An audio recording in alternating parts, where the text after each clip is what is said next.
Sekarang kita masuk ke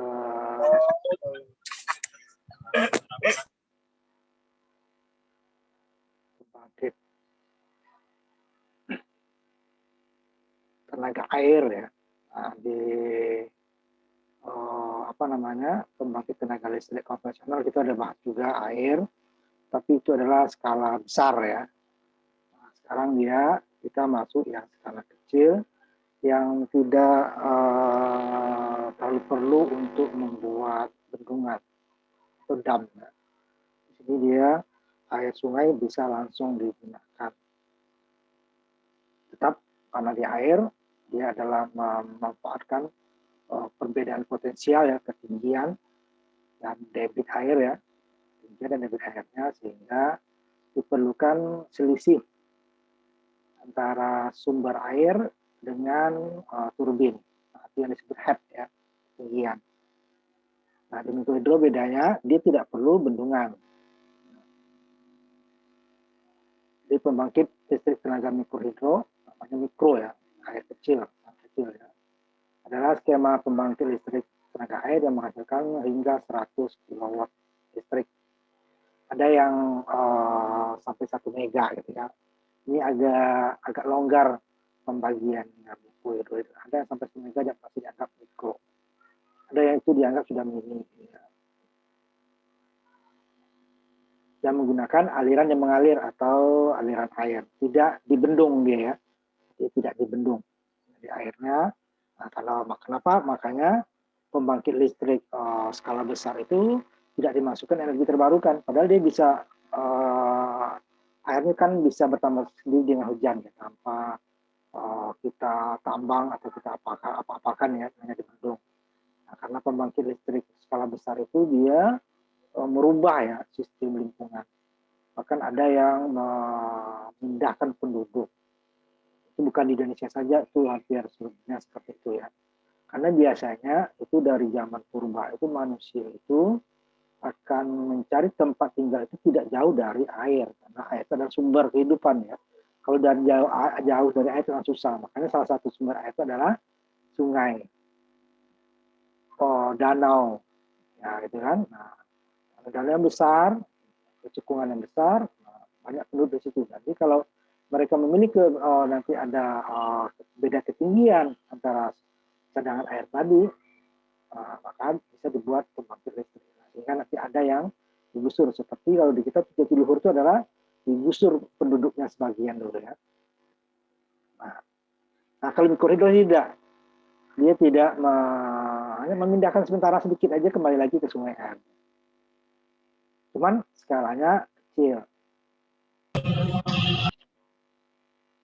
Jadi dia listrik yang dihasilkan dari sistem mikrohidro ini hanya digunakan untuk memberikan daya listrik ke rumah atau komunitas yang biasanya yang isolasi ya. Karena biasanya sungai-sungai itu biasanya daerah pegunungan yang mempunyai beda ketinggian ya. Kalau udah arahnya ke arah pantai itu sungainya sudah mendatar, antara sungai dengan sekitarnya itu tidak ada lagi ketinggian, malah daerah sekitarnya di atas sungainya gitu ya. Nah, itu yang tidak bisa dibuat mikrohidro. Walaupun dibuat dengan kincir, model kincir nanti itu kecil sekali dayanya. Nah, kadang-kadang juga yang agak besar ini, kalau atau beberapa gabungan dari mikrohidro itu bisa masuk ke jaringan. Jarang ke Indonesia, jarang. Itu biasanya dia mandiri untuk daerah sekitar dia saja. Nah, salah satu desa binaan Usada itu adalah di Gunung Halu. Nah, itu seperti itu dia. Dia cuma yang pemerintah yang bangun. Dia berada di daerah hutan lindung, sehingga sungainya nggak boleh diatik, tapi hanya bisa dipindahkan airnya bisa. Nah, ini beberapa pembagian pembangkit listrik tenaga air. Kalau hidro besar, makanya itu yang pakai bendungan itu ya, dia bisa sampai 1000 megawatt. Ada yang definisi lain yang bahkan sampai 10.000 megawatt satu tempat ya, bukan satu turbin. Berarti dia bisa banyak turbin ya, tapi satu lingkungan, satu bendungan. Nah, sampai 1000 sampai menyebut 10.000. Kemudian pembangkit listrik yang sedang, PLTA sedang ya, itu dia 15 sampai 100 megawatt. Itu tetap biasanya terhubung ke jaringan. Yang hidro kecil itu 1 sampai 15 mega. Biasanya ada juga yang masuk ke jaringan, tapi ini mulai jarang. Ya, hanya 15 mega. Maksudnya 15 gigawatt ya, tapi kalau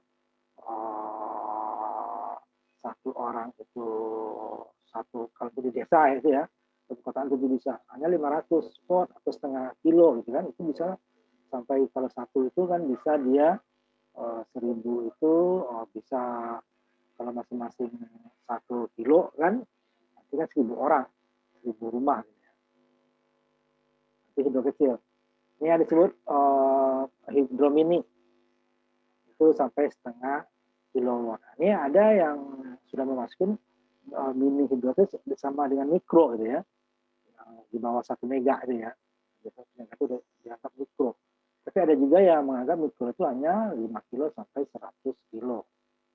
Yang mini yang di sini tuh ada yang menganggap pada di bawah 1 mega ya, biasanya mikro hidro itu paling ini 1 mega. Kebanyakan.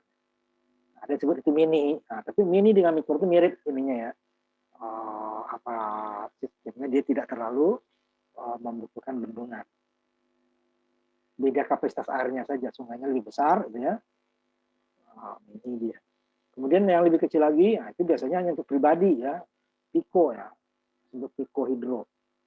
Itu sampai hanya 5 kilo atau 5 kilo itu kan, ya kalau di kota itu satu rumah kadang kurang ya, kadang masih 1-2 rumah.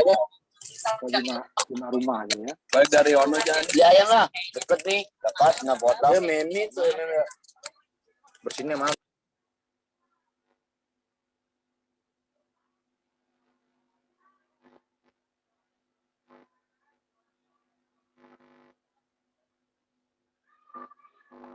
Nah, ini yang paling kecil.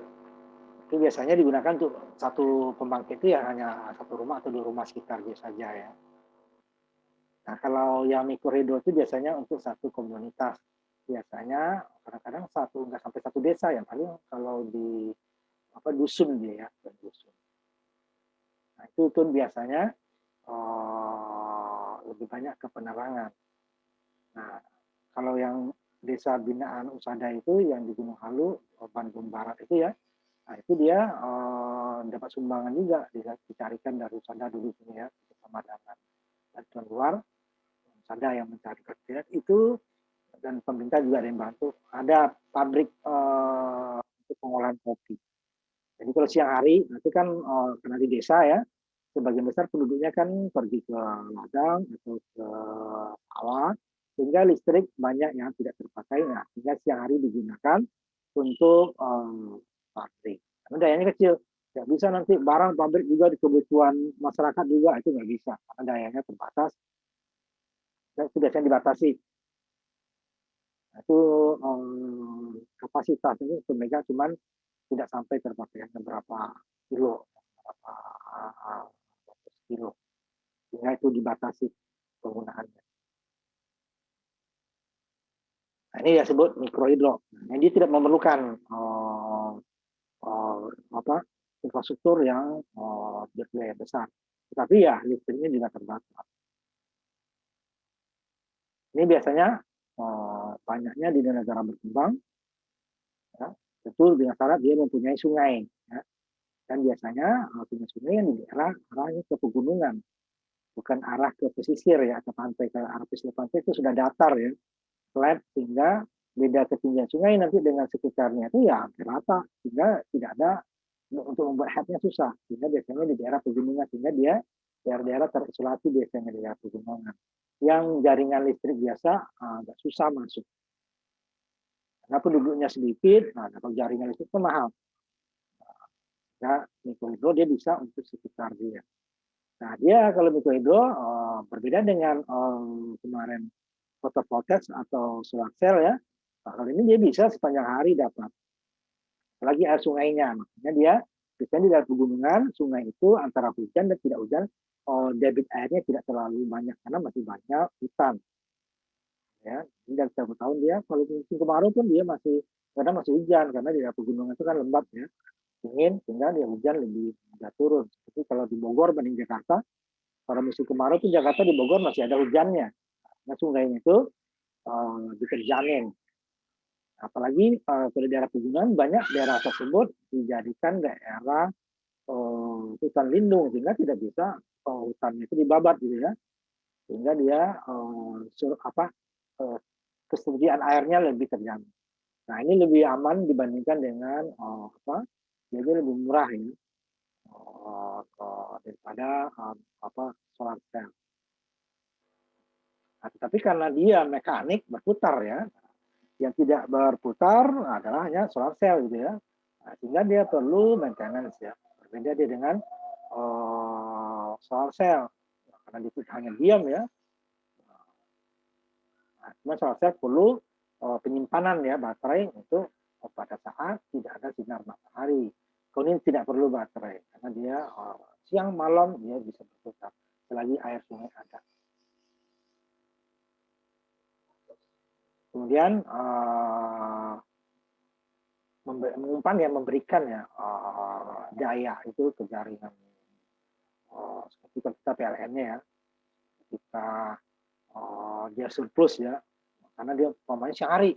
Kalau yang di Gunung Halu itu di siang hari dia digunakan untuk pabrik ya, walaupun itu tidak rutin karena namanya kopi itu kan tidak setiap saat ada musim panennya ada tidak, sehingga dia pada saat atau panennya lebih sedikit, tapi kan listriknya banyak dipakai. Nah, itu bisa dia dihubungkan ke jaringan. Tapi karena itu jaringan jauh ya, makanya dia hanya ya udah paling nanti debit airnya aja dikurangi supaya nanti daya kerja turbin tidak terlalu berat.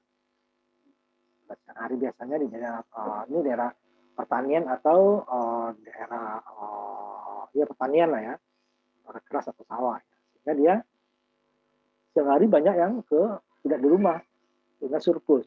Nah, tapi kalau yang di sebagian besar itu agak susah untuk ke jaring yang jauh, sehingga surplusnya ya terpaksa terbuang ya. Itu energi terbarukan seperti itu tidak bisa disimpan. Kalau seperti minyak kan kita bisa disimpan karena tempatnya sedikit dan kalorinya tinggi ya. Sedangkan kalau energi terbarukan tidak, akhirnya dia dibuang karena dia nggak bayar gitu ya, akhirnya ya dibuang aja. Karena dia juga tidak pakai bendungan. Nah kalau pakai bendungan kan ya bisa disimpan di bendungannya ya.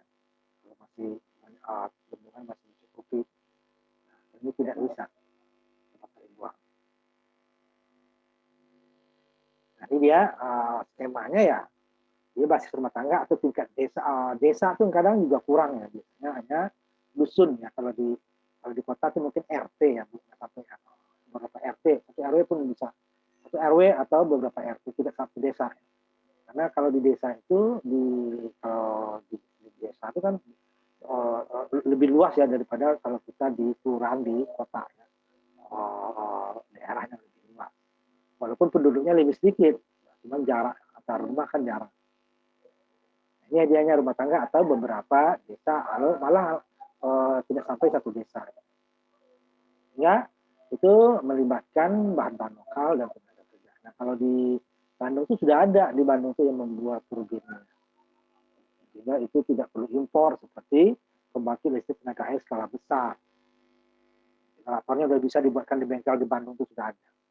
Saya belum pernah lihat di sini ya, kunjungan ke situ. Nah, bisa sudah ada di Bandung, tidak perlu impor. Dan dia bisa menggunakan motor-motor yang sudah tersedia. Ini untuk mikrohidro yang di dunia itu tahun 95 ya, itu sekarang bertambah terus. Bisa juga berkurang karena keadaan daerah ya, sungainya mulai kecil ya, karena umpamanya daerahnya hutannya mulai tidak asri lagi, sehingga bisa berkurang, bisa naik. Beda dia dengan solar cell, itu bertambah terus kualitasnya. Ini kan tergantung alamnya air ya, nggak bisa. Kalau matahari kan pasti terbit besoknya gitu kan. Kalau ini kan tidak, sungai itu bisa dia berkering atau berkurang sampai 28 gigawatt, masuk sekitar 115 terawatt hour listrik. Nah kalau ini langsung AC ya, karena dia putaran turbin sama dengan PLTA biasa, cuma skalanya kapasitasnya tuh negara maju juga banyak menggunakan ya, karena ya, itu negara-negara yang mempunyai sungai dan perbedaan ketinggian, ada ketinggian aliran sungai dengan di daerah sekitarnya. Daerah berkembang baru 40%. Dan ini baru berkembang juga mulai banyak, seperti di India, di kita juga. Dan ini biayanya cukup mahal gitu ya. Dan kalau di Indonesia itu tidak ada standar karena masing-masing pembiayaan. Kalau dari pemerintah itu lebih mahal karena dia harus standar ya.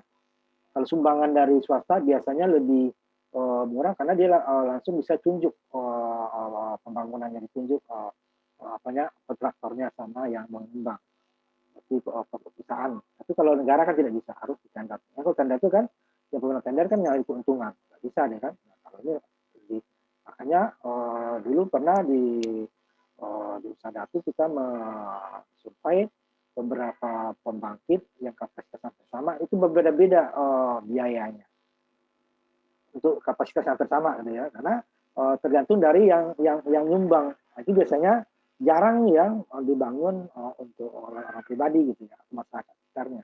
Karena biasanya masyarakat di desa pedesa itu kan taraf ekonominya lebih rendah, sehingga yang mungkin dia bangun, sehingga dia sumbangan dari pemerintah atau CSR dari perusahaan gitu ya.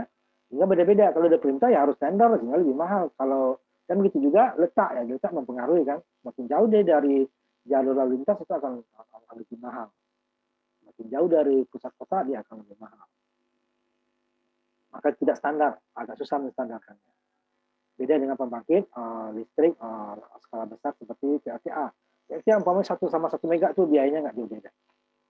Jadi kalau mikrohidro ya beda-beda. Pertama dari dananya itu siapa yang ngasih, uang dari mana. Kalau umpamanya mandiri itu bisa lebih murah lagi. Kalau pemerintah ya karena pemerintah tuh syaratnya harus tender, nah, nanti kalau penunjukan langsung bisa kena masalah hukum petugasnya kan aparatnya. Jadi ya berbeda-beda. Nah, ini ya hampir sama ya karena dia perlu ketinggian tadi, makanya pembangkit listrik mikrohidro itu di negara berkembang sebenarnya bukan berkembang aja ya, negara juga sebagian besar di daerah pegunungan. Ya, karena dia perlu tuh ketinggian tadi kan. Nah, di daerah pegunungan pertama beda ketinggian antara sungai dengan daerah sekitarnya. Kemudian juga daerah pegunungan itu hutannya masih lebih asri ya, sehingga sungai itu antara musim panas dan musim hujan itu tidak terlalu jauh selisihnya, sehingga dia keberlangsungan pembangkitnya lebih terjamin. Kalau di daerah hutan kan sudah banyak hutan-hutan nggak ada, jadi musim hujan airnya besar, musim kemarau dia kecil malah kering. Nah, ini dia kenapa di daerah pegunungan yang banyak. Nah, contohnya di daerah Himalaya tuh di apa ya perbatasan India, Cina ya, Tibet gitu ya. Banyak daerah-daerah. Kalau di Indonesia masih jumlahnya pun nggak terlalu banyak ya. Tapi ada seorang aktivis Ibu Tri Mumpuni ya, itu dia itu yang banyak membangun di daerah yang berpotensi. Dia banyak dapat dukungan dari terutama dari swasta ya dan pihak luar negeri dan juga pemerintah. Sumbang di daerah itu biasanya sumbangan bukan untuk komersil ya. Kemudian di Asia tadi ya, di Amerika Selatan, di negara di Peru ya, daerah Andes, Bolivia, ada program itu. Biasanya negara, Indonesia juga ada negara, ada sumbangan dari perusahaan atau sumbangan dari LSM ya, sama LSM lingkungan. Karena itu dia, pertama dia bisa meningkatkan taraf hidup masyarakat, dapat tenaga listrik gitu ya, dan tapi tetap tidak merusak lingkungan. Nah kalau listrik itu kurang, namanya ya, di daerah tersebut pasti dia masyarakat larinya ke hutan kan, cari bahan bakar. Nah, di sini dia sebagian sudah dari ini untuk penerangan minimal. Dan malah seperti yang tadi di contohnya di kita di Gunung Halu itu udah ada skala industri. Karena itu tergantung potensi daerah ya. Nah itu sebagian besar energi terbarukan itu tergantung daerahnya. Kemudian yang lebih kecil juga ada di daerah Sri Lanka, Filipina, dan beberapa Cina juga banyak ya, karena mereka juga ada daerah pegunungannya. Nah, Cina itu juga agak lengkap, ada daerah pegunungan, ada daerah apa namanya gurun gitu ya. Dia ada juga panasnya tinggi di gurun, ada juga saljunya yang lengkap. Cina itu dia hampir semua jenis energi itu ada. Kalau yang biasa air skala besar ada, nuklir dia punya, di apa di sel apalagi pembangkit listrik tenaga uap batu bara paling banyak. Kemudian manfaat dan kekurangan pembangkit tenaga mikrohidro. Jadi pembangkit listrik tenaga air skala kecil ya skema mikrohidro akan menggabungkan keunggulan tenaga air ya, berarti dia gratis energinya dengan pembangkit listrik yang didesentralisasi tanpa kerugian atau dari instalasi skala besar ya. Dan juga kerugian ini dari instalasi skala besar itu kan itu sama bendungannya mahal kan, dan harus menggusur sebagian ada penduduk sekitar situ kan, dan mengubah landscape atau daerah di sekitarnya. Ini perlu bendungan besar karena dia debit airnya besar ya, sehingga pengeluaran di bendungan besar berarti harus disimpan juga besar tempatnya. Kalau tidak nanti dia tidak bisa melayani sepanjang tahun. Jadi beberapa waktu itu kering, makanya dia perlu disimpan yang besar. Nah, sama juga dengan itu ya, kalau pada musim hujan itu terpaksa sebagian dibuang karena daya tampungnya jadi tidak mencukupi. Karena cuma sayang sebenarnya, cuman karena daya tampung seberapa besar pun dam itu atau bendungan pasti ada maksimalnya. Dalam musim-musim skala besar dia akan tidak mampu. Kalau dipaksakan nanti bisa menjebol, rusak. Keuntungannya beberapa sumber energinya efisien ya pertama ya nggak bayar ya. Kemudian hanya dibutuhkan sedikit aliran, ya karena dayanya juga kecil ya.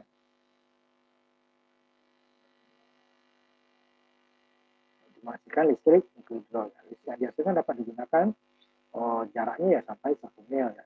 1 mil itu lebih dari 1 kilo ya. Sekitar situ 1-2 kilo lah ini ya.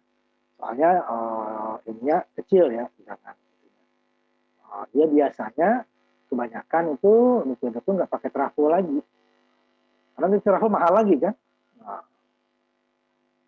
trafo dia bisa jauh lagi. Andal ya karena pasok energi konstan ya. Makanya di arah pegunungan banyak, sehingga air itu tidak terlalu banyak berkurang dengan perubahan musim.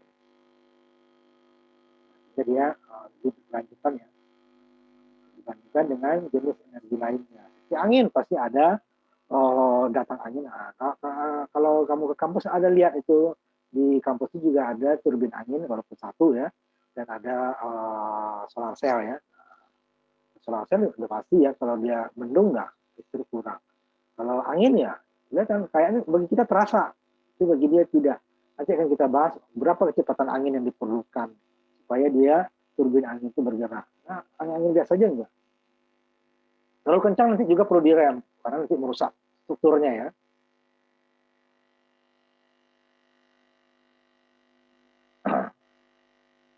Jadi dia lebih stabil ya. Ini tidak perlu waduk. Nah, ini yang penting dia, yang mahal itu di pembangkit tenaga. Nah, itu kan bikin waduk, itu yang dia terbesar itu. Ya, berjalan seperti sistem run out. Pokoknya ngalir, mutar turbin keluar lagi. Gitu ya. Kalau skala besar tidak, dikumpulkan dulu. Baru diarahkan ke penstock. Nah, ini kan arah penstocknya di pinggir sungai saja. Kemudian aliran run out-nya di belakang nanti sisa air turbin masuk lagi ke sungai berikutnya. Karena di sekitar sungai juga ya, akhirnya nggak ada lagi sungai. Sehingga sungainya tetap tidak terganggu.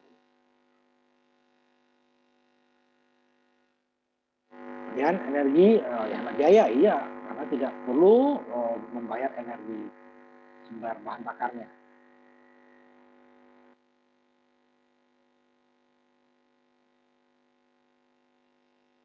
Kemudian untuk pembangkit listrik air ya, ini biayanya ini maka tergantung tadi saya bilang kan, sampai $1.000, $1 sampai 20.000, tergantung ini ya.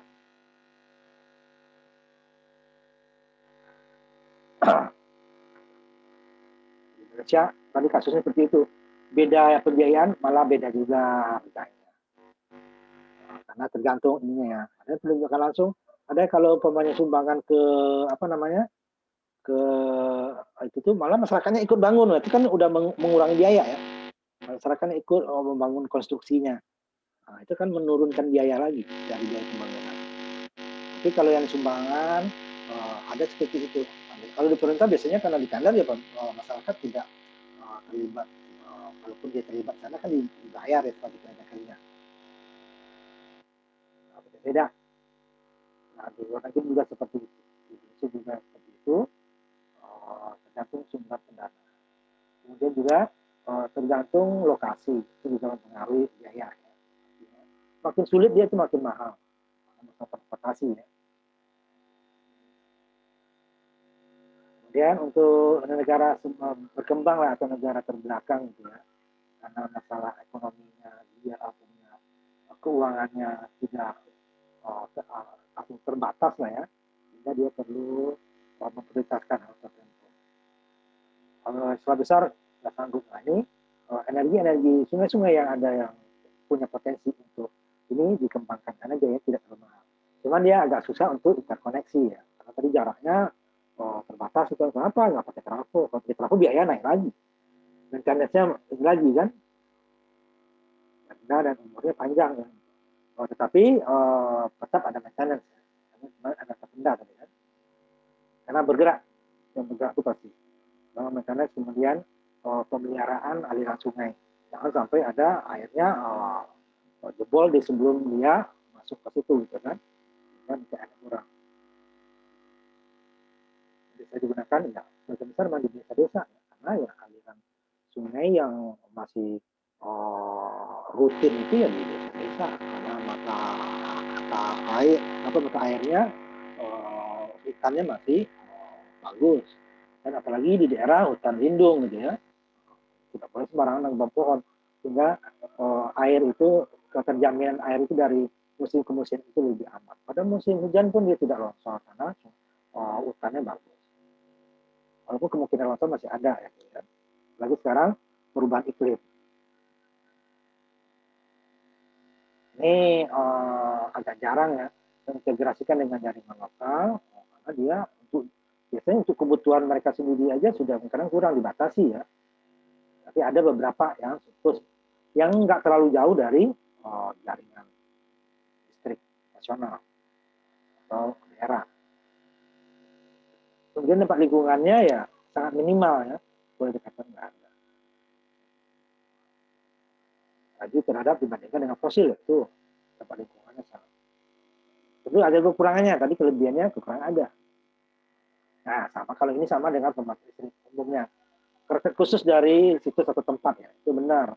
Tapi selain ada sumber air yang mengalir juga ada beda ketinggian atau tingkatnya ya. Kalau tidak ada beda ketinggian ya percuma. Bisa dapat air tapi secara kecil, biayanya besar. Modelnya seperti kincir air gitu ya. Kincir air itu kan pokoknya dia berputar kan, bisa dihubungkan asnya. Nah itu dia kecil. Nah kalau ini kan dia kalau beda ketinggian dengan head itu bisa dia seperti pembangkit listrik skala besar ya, cuman skalanya itu yang kecil. Kemudian dia tidak perlu bikin bendungan. Kemudian perluasan energi tidak memungkinkan. Jadi kalau umpamanya penduduk bertambah atau kebutuhan penduduk bertambah, kita bikin pabrik itu susah.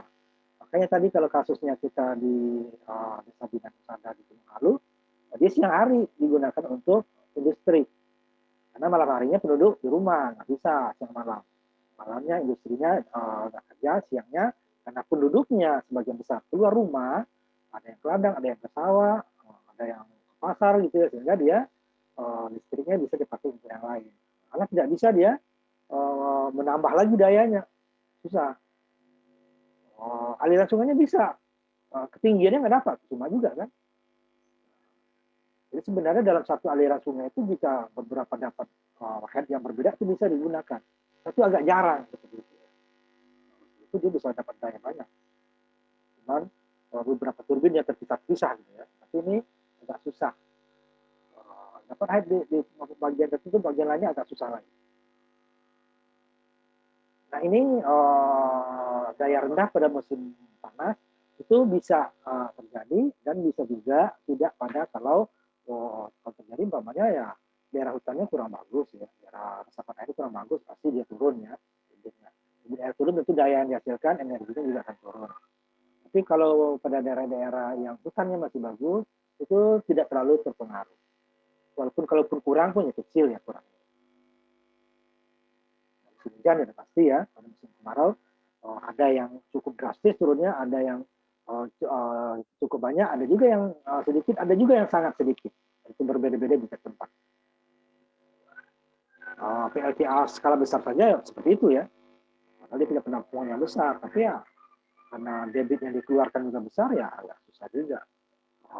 Terpaksa beberapa turbin tidak aktif pada saat-saat tertentu pada musim kemarau.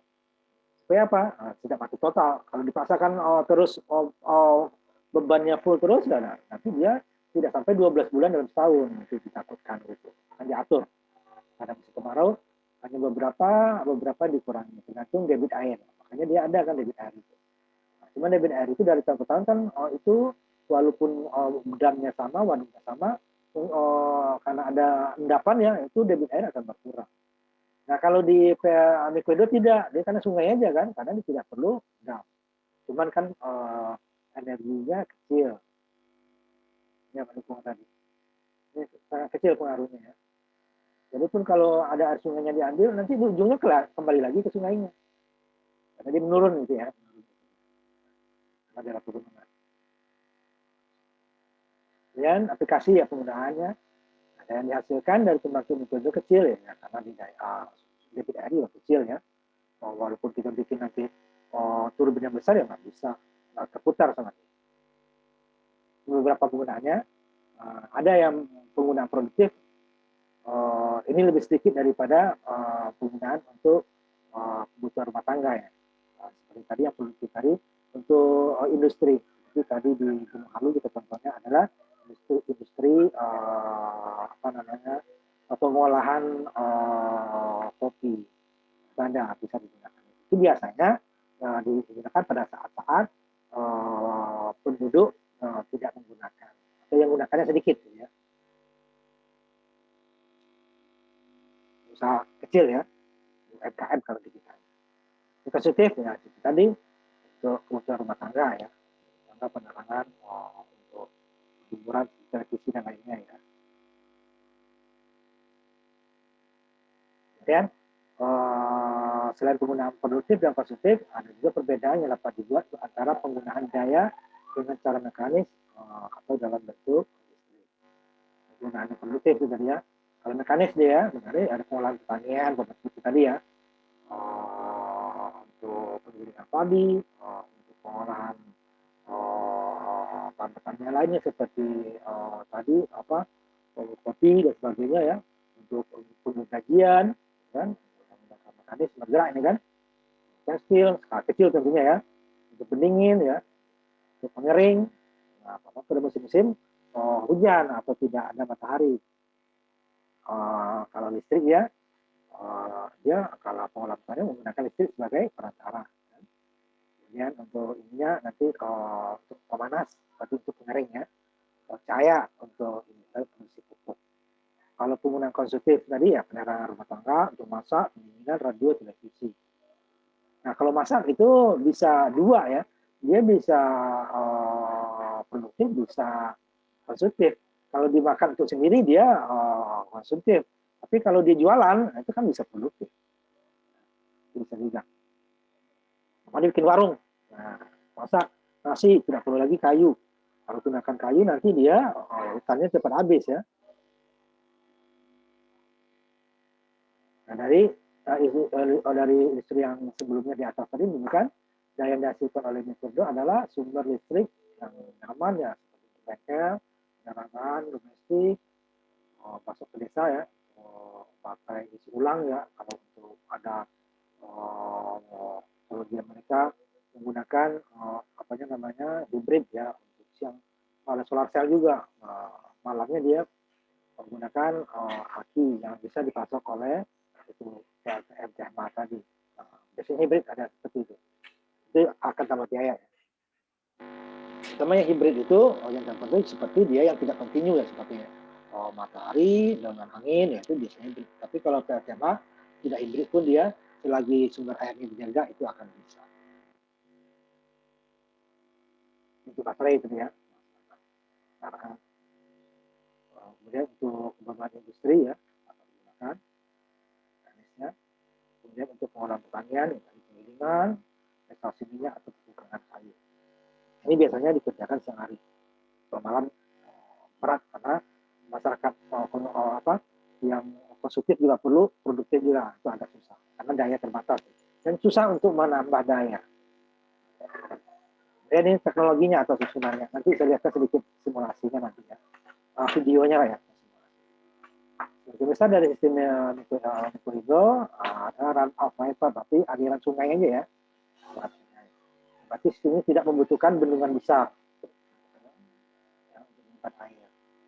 Nah, itu keuntungannya tidak membutuhkan, tapi kerugiannya dayanya tidak besar. Dan ada juga sistem pengolahan sama dengan yang selain bendungan. Nah, itu dia sama dengan kecuali run off-nya ya. Run off-nya langsung ke sungai. Contohnya dari sungainya, aliran sungainya ke sini tadi. Langsung, ini alaminya ya, yang alam. Dialirkan ke sini nih, karena di sini kan rendah ketinggiannya. Dialirkan ke sini supaya dapat ketinggian yang cukup. Baru dialirkan ke turbin dengan pipa seperti stok ya kemarin. Nah, di sini tentu ada penyaring ya. Nah, alir kembali lagi, keluar lagi masuk lagi sungai. Kemudian yang keluaran dari turbin juga masuk lagi ke sungai. Ini hanya sedikit dia ya mengalir. Ini airnya masih mengalir sungai juga, tapi masih berkurang ya. Dibandingkan sebelumnya tidak dipecah, masih berkurang.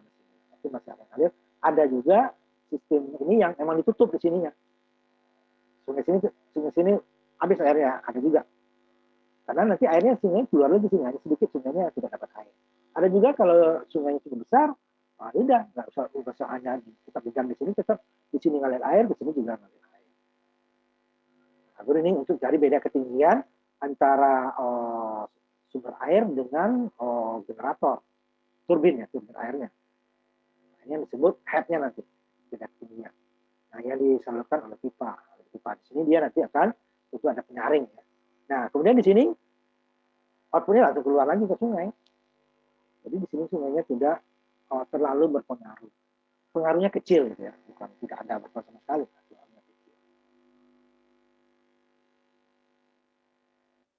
Nah, ini saya sebelum kita lanjutkan, saya lihatkan sedikit ininya ya. Saya lihatkan sedikit apa namanya videonya lah ya.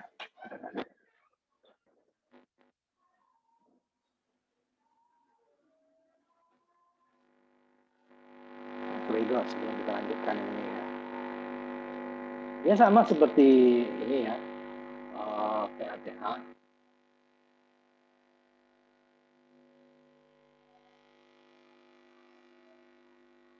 Itu tidak setiap ini ya, dia agak datar biasanya, agak melandai. Ya, sepanjang ini ya. Prakteknya tidak sepanjang. Nah, dia itu pakai pambel ya, ininya. Antara generator dengan turbin. Pakai pambel. Kalau PLTA tidak, ini asnya langsung nyambung ke generator ya. Nah, ini putarannya belum tentu dapat untuk 50 Hz sampai 60 Hz ya. Kenapa pakai pambel?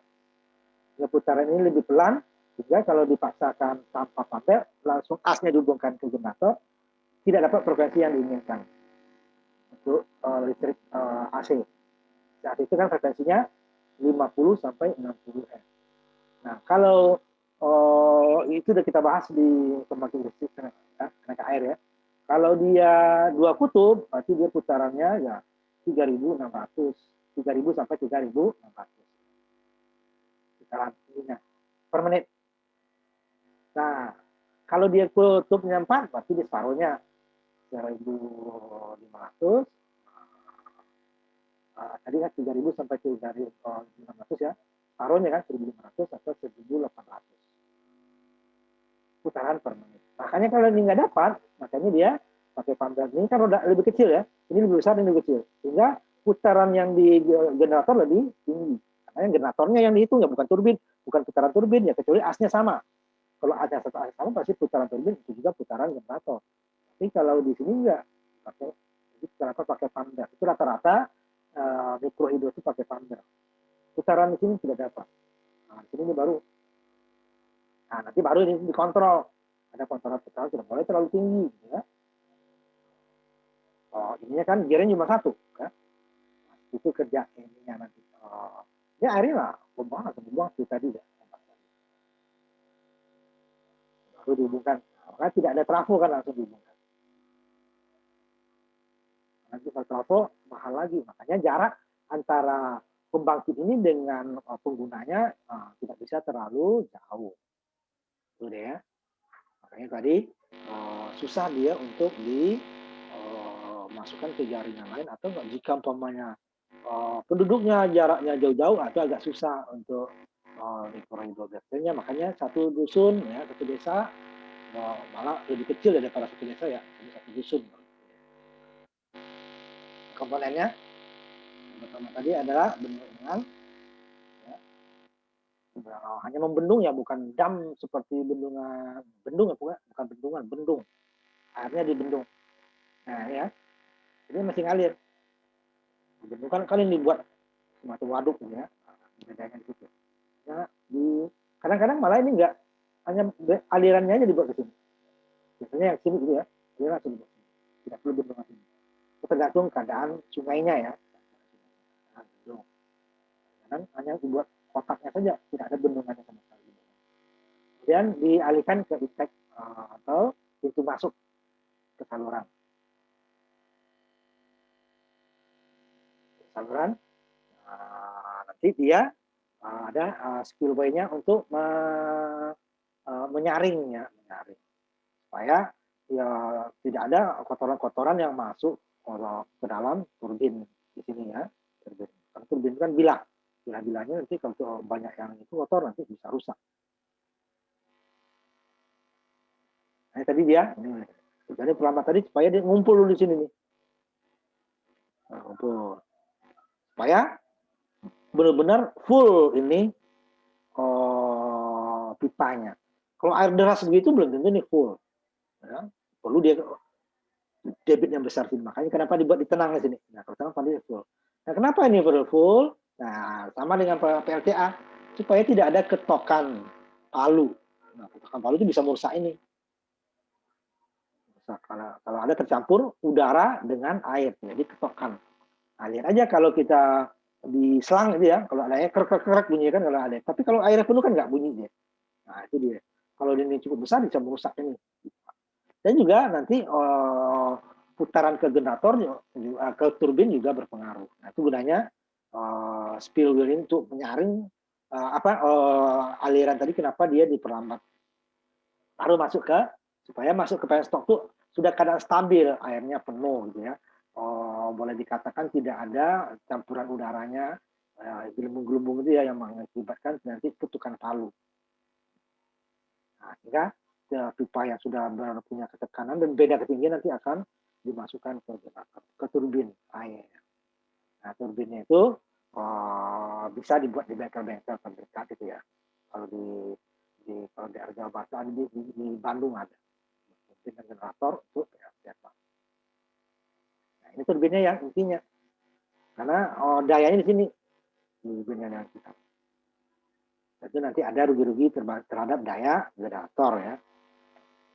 Baru dia dialihkan, dia sudah dapat listrik mengalirkan generator. Yang biasanya dari turbin generator itu menggunakan pump belt gitu ya, dan tidak langsung as seperti turbin air skala besar. Kemudian setelah gerak generator ya airnya dibuang ke saluran atau run off tadi ya. Nah, putih lagi ke sungai sehingga tidak merubah landscape atau lingkungan hidup. Nah, karena sifat mikrohidro itu direncanakan untuk daerah terpencil, jaringan lokal dibangun. Nah, karena dia tidak punya jaringan kan, Jadi selain membangun pembangkit juga membangun jaringan. Nah, kalau pembangkit skala besar itu dia hanya membangun juga jaringan, cuman sampai di daerah jaringan nasional atau daerah gitu ya. Tetap ada, karena tidak semua bisa dia di dekat di jaringan yang sudah ada. Kalau ini termasuk ke usernya dibuatkan jaringannya, cuma sekali kan, tidak seribet seperti jaringan interkoneksi, karena dia hanya setelah dari pembangkit ditarik kabel, kemudian langsung dibagi ke pengguna. Untuk hidro biasanya jangan menggunakan trafo, maka trafo mahal lagi. Nah, sehingga nanti apa? Bisa dia listriknya tidak stabil.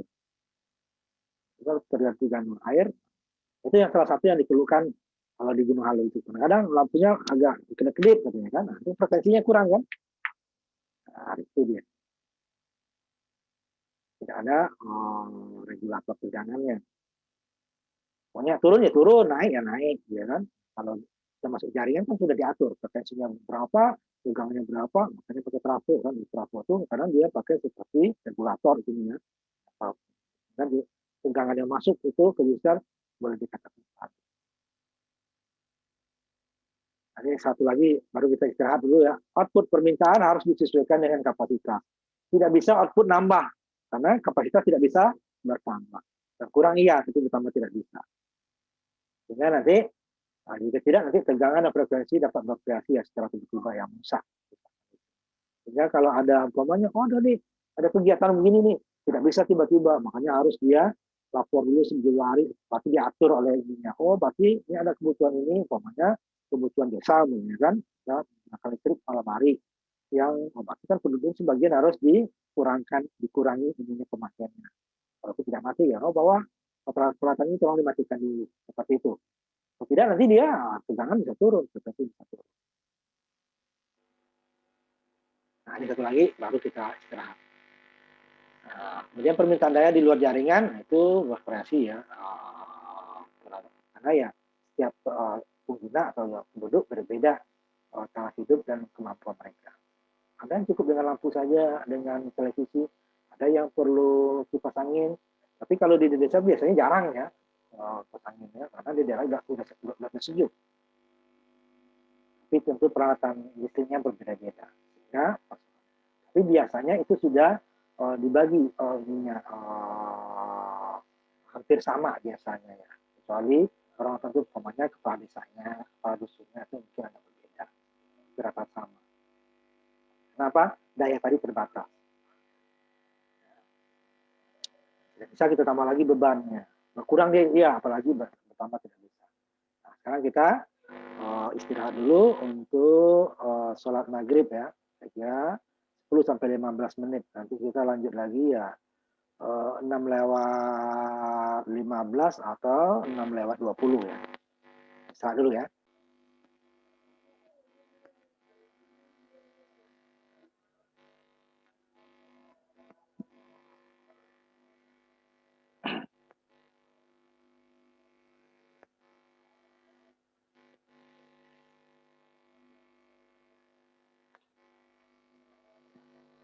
Ini sebenarnya hampir sama ya pembangkit apa saja. Permintaan itu kan nggak bisa kita atur ya. Cuman maksimal dari permintaan baru dari gaya masing-masing. Sehingga jika permintaan itu bervariasi ya, umpamanya orang menghidupkan atau mematikan lampu nggak terbesar ya, biasanya mesin ya. Mesin, sehingga pasokan dari sistem sebenarnya sama ya. Di sini karena kita bahas mikrohidro ya, harus bervariasi untuk menjaga kontrol tertutup tadi. Nah, ini dapat dilakukan kalau enggak nanti dia pada saat gayanya rendah itu ringan banget bebannya, itu nanti dia putarnya akan kencang ya. Ini dapat dilakukan dengan memvariasikan aliran air, aturannya, atau dengan menggunakan kontrol beban. Biasanya ini lebih mudah. Memvariasikan air itu kan agak susah, harus ada yang orangnya gitu, agak susah. Sedangkan permintaan variasi daya itu kan waktunya tidak tentu. Kecuali hal-hal yang besar, umpamanya pada hari libur itu lebih banyak, bisa diatur. Tapi kalau yang regular itu biasanya kontrol beban, otomatis beban ringan dia akan mengatur pada bebannya besar, dia akan mengarahkan ke daya lebih besar. Ini jenis turbinnya, karena ini skalanya kecil gitu ya. Kalau skala besar itu kita kemarin banyak beberapa, tergantung dari headnya juga ya yang diperlukan. Kemudian pertama adalah kondisi di mana PLTMA itu cocoknya. Pertama adalah di mana di wilayah geografi, nah yang idealnya ya adalah untuk skema itu di mana sungai agak curam ya, bukan datar gitu ya, supaya dapat head tadi. Nah kalau dia agak datar, kecuramannya rendah, itu berarti headnya rendah, berarti daya yang dihasilkan untuk turbin yang untuk debit air yang sama pasti akan lebih kecil ya.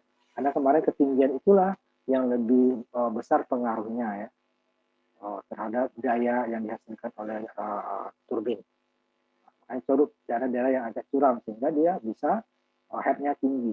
Nah, dengan headnya tinggi, dengan debit air yang sama dapatkan daya yang lebih besar. Nah, kekurangan headnya lebih rendah ya itu adalah airnya sama atau lebih besar pengaruhnya ya dibandingkan dengan debit. Ya, ada juga pulau-pulau dengan iklim laut yang lembab itu juga cocok supaya nanti kalau di lembab itu kan gampang hujan ya. Nah, di sini sudah banyak dikembangkan turbin head untuk head rendah ya. Karena kalau di Kobe nggak mungkin tinggi-tinggi turbinnya, hanya beberapa meter sampai belasan meter gitu ya. Bukan puluhan atau ratusan seperti skala besar ya. Beberapa meter atau belasan meter. Ini dikembangkan untuk skala kecil yang mengeksploitasi skala kecil dan sungai ya atau saluran irigasi bisa diirigasi. Nah head kecil tapi aliran cukup ya untuk daya. Nah, makanya head tadi tidak bisa terlalu tinggi. Nah kalau ini sama dengan tenaga air ya surveinya ya. Lokasinya dari hari ke hari, bulan ke bulan, bulan tahun, itu gimana debit air, apa namanya, lihat ini.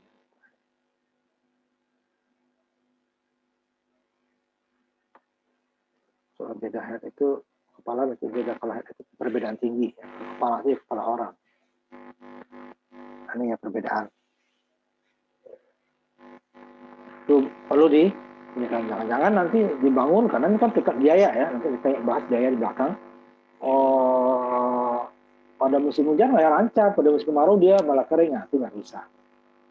Dan lihat, makanya biasanya kalau di daerah pegunungan, daerah hutannya bagus itu lebih ini aliran sungainya relatif konstan. Nah, ini lihat informasi hidrologi itu ya, jadi kata meteorologi. Tapi kan ini kan skalanya desa itu ya, itu agak informasinya kurang tepat kayak gini ya. Biasanya langsung penelitian lapangan. Kalau PLTA itu kan skalanya lebih besar gitu ya, ini kan lebih lokal. Jadi data-data meteorologi itu kan untuk skala skala besar ya, tidak arah desa. Makanya survei lokasi ini yang informasinya lebih rinci. Meteorologi itu lebih global saja ya. Nah, kemudian berapa daya yang dapat dilakukan? Lihat, ini layak dibangun. Katanya penduduknya sekian. Kalau terlalu sedikit kan nanti malah terjadi kecemburuan kan. Ini ada yang dapat, ada yang enggak. Makanya penduduk sekian, daya yang dihasilkan relatif bisa minimal untuk kebutuhan minimal penduduk semuanya gitu ya. Tidak boleh hanya sebagian yang dapat. Nanti malah timbul masalah baru. Makanya perlu tadi aliran sungai tadi, kemudian ini daya yang dihasilkan sekian. Kayaknya ini dalam menuju debit airnya tadi relatif tetap sepanjang tahun. Walaupun ada penurunan ya persentasenya kecil. Jadi setahun itu kan juga namanya musim itu kan ada yang musim perubahan ya, ada yang 5 tahun sekali ada perubahan, ada 10 tahun sekali, ada 50 tahun sekali ada ya. Itu ada juga itu agak meleset tadi ya. Tapi itu kalau musim-musim tertentu itu kan hanya jarang ya. Nah, ini biaya tadi. yang berbeda-beda ya. Makanya di asal pesan Jerman ini bis itu ya, nanti singkatannya ada di belakang. Bisa 1.000 sampai 10.000 per kilowattnya biayanya. Ini kan kalau di Eropa ya, kalau di Indonesia kan lebih murah. Yang pertama adalah pembangkit A, biayanya investasinya itu bervariasi tergantung lokasi. Kalau di itu juga tergantung sumber pendanaannya juga. Ini ada dari 1.000 sampai 10.000. Jadi bisa per uangnya itu $10, $1 sampai $1.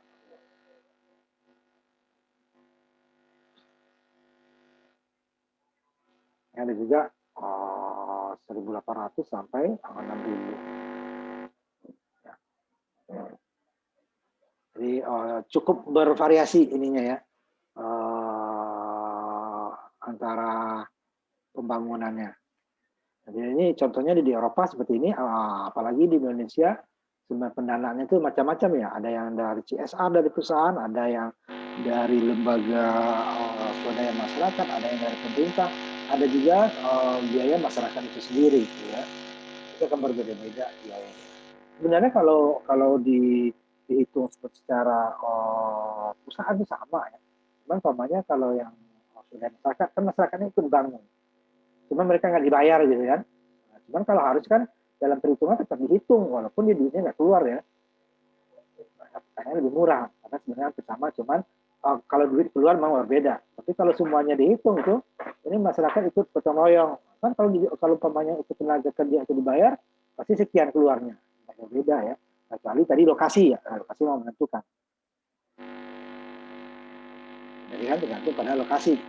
Kemudian kualitas perawatan dan konstruksinya ya. Makin dekat dia, kemudian kalau ini tubuh jaringan kalau mau dihubungkan. Tapi orang daya mereka gitu karena masih kurang, gimana mau dihubungkan ke jaringan.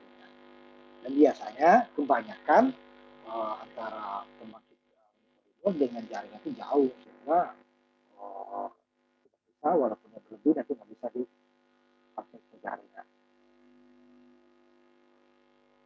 Jadi tadi dia kontribusi lokal tadi, dan pokoknya dalam pembangunannya masyarakat ikut gotong royong, pasti akan mulai. Nah nanti desainnya kan untuk masyarakat itu sendiri. Kemudian pembiayaannya, ya macam-macam sumbernya kan, ini sumber ya. Tadi biaya harganya berapa, kalau ini sumbernya ya. Sumber. Ya. Kalau yang dia nanti yang komersil itu memang agak berat. Koridor ini ya, komersil agak berat. Masih tinggi ya kalau dia, tapi biasanya karena di situ banyak sumbangan, karena itu kan harus masyarakat itu tetap dapat listrik, itu kan kewajiban dari pemerintah. Sehingga dananya dari pemerintah. Kalau ini diserahkan swasta nggak biayanya nggak masuk secara komersial. Ya. Makanya di negara itu pembangkit listrik energi terbarukan itu ada subsidi. Kalau jadi walaupun swasta yang bangun ya, tetap subsidi. Nah, nanti ada kebutuhan untuk meningkatkan keterlibatan swasta. Kalau swasta biar murni gitu nggak mau, tapi nanti ada intensif minimalnya ya, subsidi atau intensif. Tapi juga permintaan dana publik untuk mencapai keberlanjutan jangka panjang. Yang pendanaan publik terutama berbasis donor, nah ini banyak ya donor ya, sumbangan. Skema yang harus dilengkapi dengan kondisi membuat proyek-proyek itu menarik bagi investor. Walaupun ini ada donor, tapi investor yang membangunnya kan seperti petak tanah itu harus menarik. Caranya ya termasuk memberikan insentif keuangan, subsidi yang bukan subsidi yang ini ya, bukan subsidi, maksudnya subsidi selektif lah ya.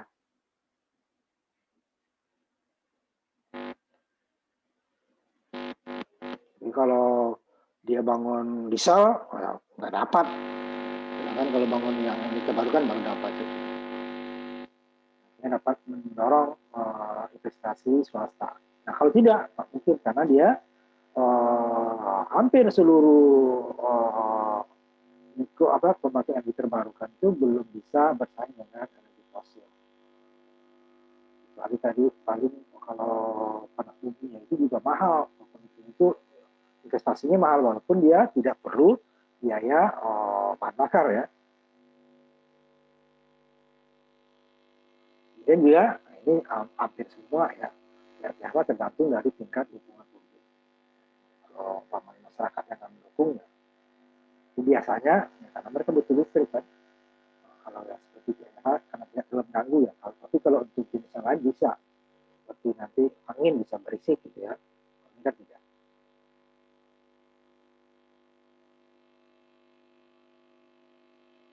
Ya kalau dia berdiri sendiri ya, disebut off grid ya, tidak tersambung ke jaringan, itu sulit untuk mengembangkan pembiayaan dana publik.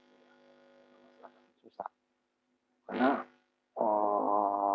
listriknya ya hanya dipakai untuk daerah di situ saja. Dan ada beberapa opsi pendanaan yang digunakan untuk menggunakan biaya. Pertama dana publik harus digunakan untuk mendukung investasi primernya, komponen mini grid lah ya, jaringan tapi tidak terlalu luas dan infrastruktur non lokalnya. Jadi nanti waktu pembangunan lebih murah biayanya. Kan untuk biaya material lokal, tenaga kerja, dan semua operasi dan penyiaran harus ditanggung oleh bisnis lokal ya. Jadi ada semacam kerjasama lah ya. Nah kalau seperti contoh di Gunung Halu Mikrohidro itu dia memang operasionalnya diserahkan ke desa, dusun namanya ya. Tapi dari pembayaran masyarakat itu ada sekian persen untuk karena itu kan lahannya lahan itu ya PPN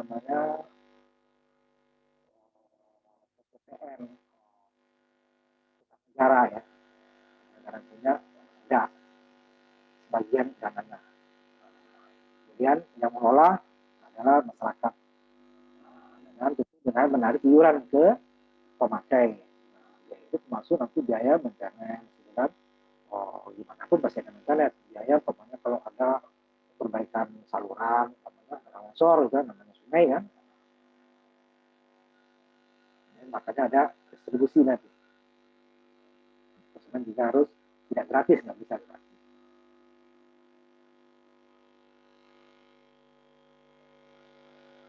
Dan untuk menghemat biaya tadi adalah kalau itu swasta ya, pembangunan swasta.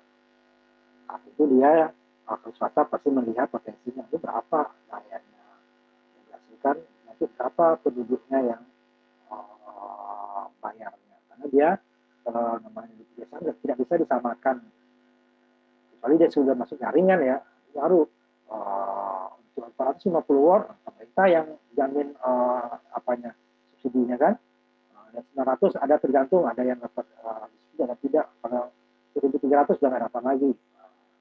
Jadi kalau ini kan daerahnya terbatas, kemudian kemampuan penduduknya biasanya relatif atau sama, jadi tidak susah, tidak ada penghematan biaya dan insentif subsidi dan pemerintah itu swasta.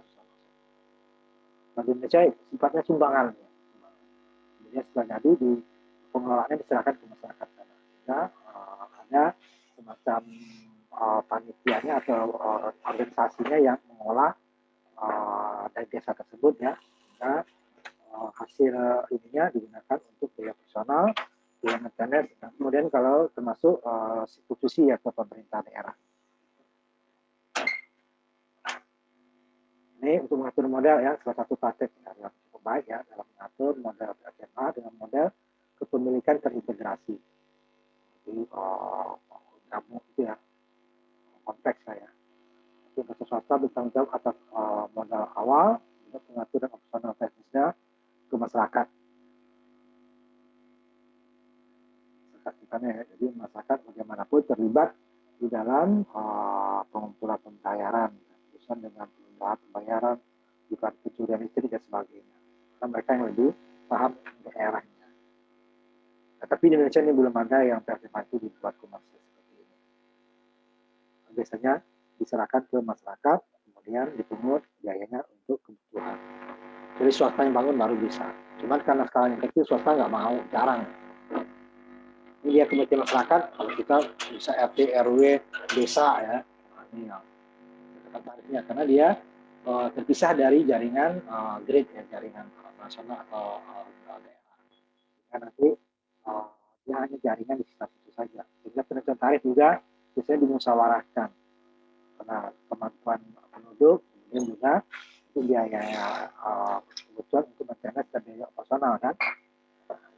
Berapa per biasanya dia tidak seperti listrik yang kita ini daya sekian. Biasanya diambil rata-rata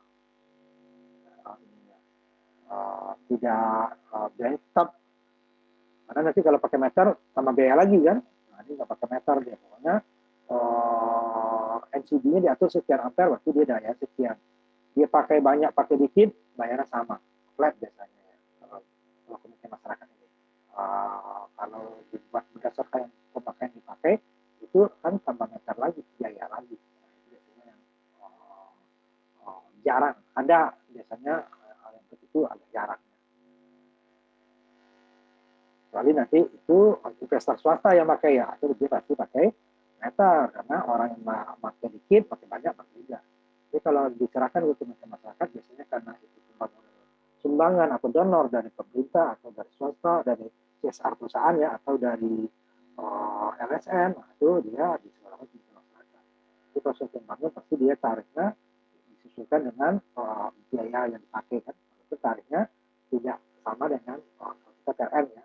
Itu dia tetap yang makin banyak, bayar banyak, makin dikit, bayar dikit. Tapi kalau sistem community itu dia pokoknya dikasih batasnya sekian, ya bayar kamu sekian. Ini kalau terhubungkan ke jaringan, ya nanti harus pakai skema fit and tarif ya, pengawas standar. Kita bahas sebelumnya di Salsel ya. Kalau tidak akan masuk.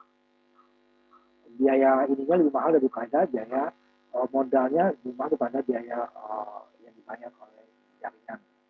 Jadi dapat biaya khusus biasanya, disebut tarif pajak khusus. Sehingga keberlangsungan data bisa terjadi kalau ini digunakan oleh swasta. Swasta kan pasti dia jika berlebih di masyarakat terjual ke jaringan. Kan biayanya lebih mahal. Nah, sampai sekarang itu karena apalagi biaya bahan fosil makin turun gitu ya, sehingga biaya per KWH-nya energi terbarukan itu masih lebih mahal daripada biaya per KWH-nya fosil. Fosilnya di gabungan. Ini beberapa hambatan, ini tergantung di daerah juga ya. Daerah bisa berbeda. Ada beberapa hambatan, ada menghambat penyebaran mikrohidro ya, mikrohidro power atau PATMH lah. Bahasa Inggris, singkatan dan bahasa Inggris ya. Mikrohidro power, PLTMH.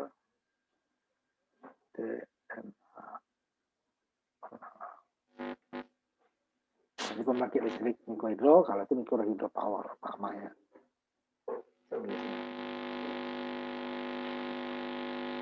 Sama kerjasama kebijakan dan peraturan itu biasanya dari Bapepta. Sama kerjasama gimana?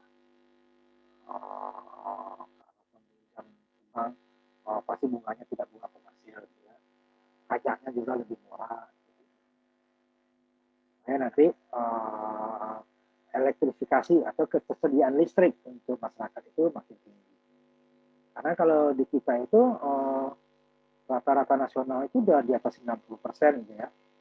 Tapi nggak merata. Karena ada daerah yang jauh daripada di bawah separuh ya.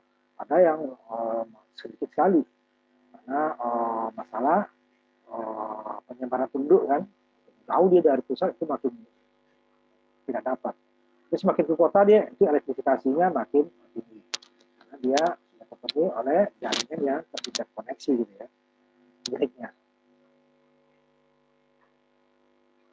Nah, ini menyebabkan tantangan tadi, diatur kombinasi dengan kerjasama yang lebih luas ya, supaya efektivitas tadi makin meningkat. Karena energi ini adalah salah satu hak jadi dari masyarakat ya, kebutuhan aturan dasar.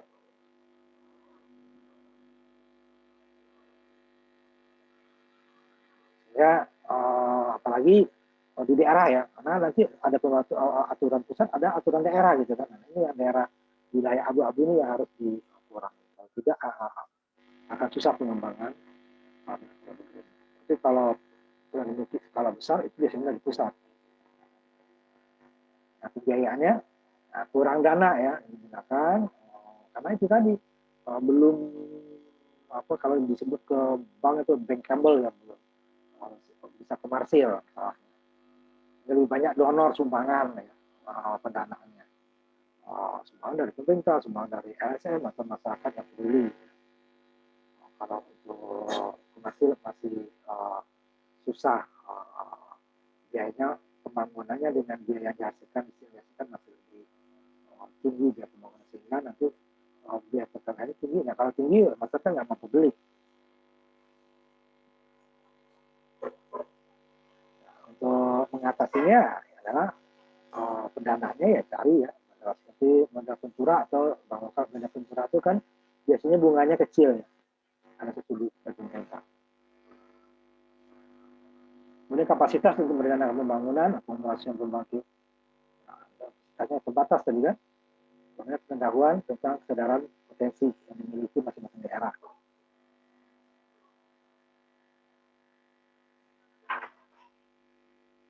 Sehingga kadang aturannya disamakan dengan PLTA skala besar ya. Nah, itu agak susah. Besar dia adalah listriknya kalau dibandingkan dengan energi fosil lebih murah ya. Ini kan lebih mahal. Nah, kalau sama air regulasinya hampir sama itu. Dan harus dipisah. Nah, di negara maju sudah mulai dia seperti itu ya. Tahu, sama air tapi berbeda karakteristiknya. Sehingga dengan kombinasi dengan itu maka kapasitas minimal merancang, mengadministrasikan, merevisi kebijakannya. Jadi sebenarnya peraturan-peraturan itu harus disesuaikan. Gitu ya. Jadi kita juga lama dulu aturan PLN itu karena kita kan jaringan PLN yang punya ya. Jadi harus orang kalau nggak jual PLN nggak bisa jual listrik. Kecuali mereka membangun di daerah umpamanya kawasan industri itu bisa. Ya. Tapi kalau dia tidak di industri pasti dia harus ke PLN. Sehingga energi terbarukan itu belum nggak ada jaminan dari PLN. Sekarang udah ada aturan bahwa kalau ada seseorang atau perusahaan atau pribadi atau industri yang membangun pembangkit energi terbarukan, PLN wajib beli. Jadi, namanya solar cell, padahal di siang hari ya, itu tetap beli. Tapi dia kalau ada di selnya bisa dimatikan sama PLN. Kalau ada uapnya bisa dikurangi kapasitasnya. Saya siang hari gunakan matahari. Tidak ada. Cuman di Indonesia yang skala besar itu belum ada. Untuk selnya. Yang besar itu baru nanti panas bumi. Itu malah dia hanya lokal. Dan juga ini kerjaan daerah. Pasukan kadang karena turbin itu dia yang bergerak ya, generator ya tentunya. Kalau generator kan yang putar bal, sedangkan turbin di terjang oleh air, itu kan ada beban. Itu dia juga kan perlu maintenance, perlu cuci kandang. Tidak semua daerah cuci kandang itu dapat dengan mudah. Seperti yang di Jepang ya di Bandung adalah walaupun beberapa jam perjalanan itu ya. Ini jadi masalah juga. Nah, kalau makin jauh dia makin jarang, pasukan pasti makin mahal kan. Ya, barang yang jauh ya, atau susah didapat akan lebih mahal. Kenapa? Ya karena pihak-pihak itu motor dan itu standar masing-masing bisa bangun sendiri. Sehingga pasokannya kalau ada yang rusak itu kalau dia dibangun massal dengan dibangun sedikit kan akan lebih mahal. Kita sumber air itu juga kalau tidak terlalu detail lebih banyak orang butuh untuk penggunaan dan pakai hari gitu ya. Nah, akan beda. Kita bukti debitnya harus jangan terlalu turunnya terlalu jauh ya. Kalau umpamanya kalian kalau sudah turun nanti airnya masih ada, salah ya. Nah, tidak bisa seperti itu. Ini yang data ini belum banyak ya. Ini juga data seperti hidrologi, geografi, sehingga untuk pembangunan itu ya terpaksa survei langsung ya. Itu kan nambah biaya. Ya, data-data jangka panjang itu belum ada.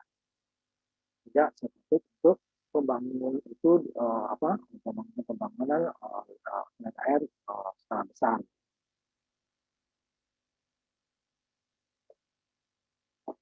Dan juga variasi aliran sungai, juga jangka panjang itu menjadi hambatan bagi investor swasta di pembangunan PLTMA. Ketidakpastian itu kan biaya pembangunan udah pasti kan, sedangkan listrik yang dihasilkan kan juga harus pasti. Pastinya apa? Ya, pasti aliran air dan debit air kan harus konstan. Kan untuk biaya pembangunan udah pasti sekian pasti keluar, sedangkan pemasukannya itu kan harus diperhitungkan.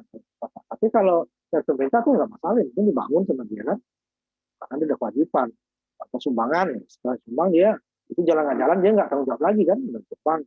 Tapi kalau swasta kan dia harus balik modal, harus nyari keuntungan. Makanya amat-amatan tadi itu semuanya dipertimbangkan kalau swasta. Makanya sampai sekarang saya belum melihat mikrohidro ini yang swasta. Nah, kan dari pemerintah itu silakan ke masyarakat. Ini amatan administratif kecil. Banyak ketidakpastian. Tapi banyak yang sumbangan itu. Mana mempromosikan itu penyajiannya, ya ini udah dari pemerintah nih ya. Tapi fit tarif, langkah fiskal itu dari pemerintah juga. Studi, garansi itu juga dari Indonesia. Langkah fiskal lainnya, ya.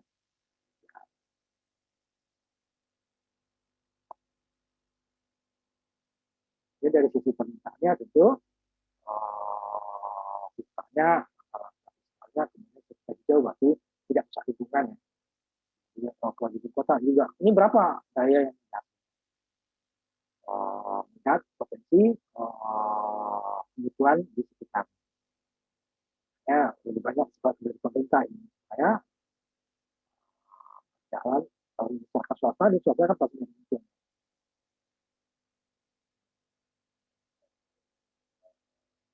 ini sebagian besar dari tadi diberikan pada sisi kan kapasitas pasar lain langsung untuk interaksi pada itu juga memiliki langkah fiskal untuk memfasilitasi pembelian dan ekspor lah. Artinya nggak bagi hampir semua energi terbarukan mereka itu dikasih subsidi. Sama waktu pembeliannya kalau dapat pajaknya. Kemudian setelah menghasilkan listrik mereka juga dapat. Kalau ada kelebihan pasti dibeli. Ya, itu jaminan yang diterapkan di mana proyek milik donor mempromosikan pembayaran kita lalu bangsa dan daerah lain. Dengan instrumen ini, ya, pemerintah pembangkit yang penting untuk mempromosikan pembangunan adalah itu permanen. Karena skema pajak ya pembayaran, pembayaran atau apa? Tapi subsidi lain, ya insentif lain. Ini dari sisi pemerintahan juga, tapi kan tapi atau utang, ya. Masa berapa yang didapat? Masa tadi yang sangat besar itu tapi bukan besar ya. Ini kalau dia masuk ke grid berarti ya. Kalau hanya di lingkungan itu biasanya juga hanya kebutuhan primer ya yang digunakan penduduk. Jadi kalau identitas itu dia sudah gabung ke grid. Nah, itu nanti kita lanjutkan minggu depan dan TV juga ya. Kita tutup kuliah kita sampai di sini dulu, tapi jangan tutup dulu ya, saya ini dulu ininya. kehadirannya ya. Copy dulu kehadirannya. Nah, ini udah. Nah, sekarang kita tutup kuliah kita. Ketemu lagi ke minggu depan. Nah, ini udah seminggu, kalian nggak ada juga memberitahu saya kapan kuliah pengganti. Nggak ada berita, katanya nanti dikasih tahu Pak, sampai sekarang nggak ada. Minggu depan terakhir itu, ya. Tolong dikasih tahu kapan penggantinya. Ya. Senin itu bisa, saya kan, kalau Selasa, Rabu jam 7, Senin bisa jam 5 atau jam 7, Selasa, Rabu, Kamis ini bisa juga jam 7 gitu ya. Nah, itu tergantung kalian nanti. Pilihlah. Yang minggu depan tetap sesuai jadwal sampai satu. Ya, kalau enggak kita nanti tertunda ujian UTS-nya. Karena minggu depan udah pertemuan ke-6 ya, kita pertemuan ke-5, kita baru 4. Kita harus 7 baru dibolehkan ujian ya. Tolong dicari, tolong di WA di grup ya. Ada apa bisanya. Nggak mungkin semua ya kalau namanya mata kuliah pengganti, karena beda-beda angkatannya ya. Angkatan itu agak susah, bisa. Tapi mayoritas bisa gitu ya. Kalau dikasih tahu. Jadi minggu depan tetap hari Kamis satu, yang satunya lagi nanti bisa hari Senin jam 5 jam 7, hari Selasa jam 7, hari Rabu jam 5, kita juga jam 7 malam. Ya. Senin, Selasa, Rabu. Kami jam 7 juga. Kalau enggak nanti lanjut nanti minggu depannya ya. Itu kuliah kita.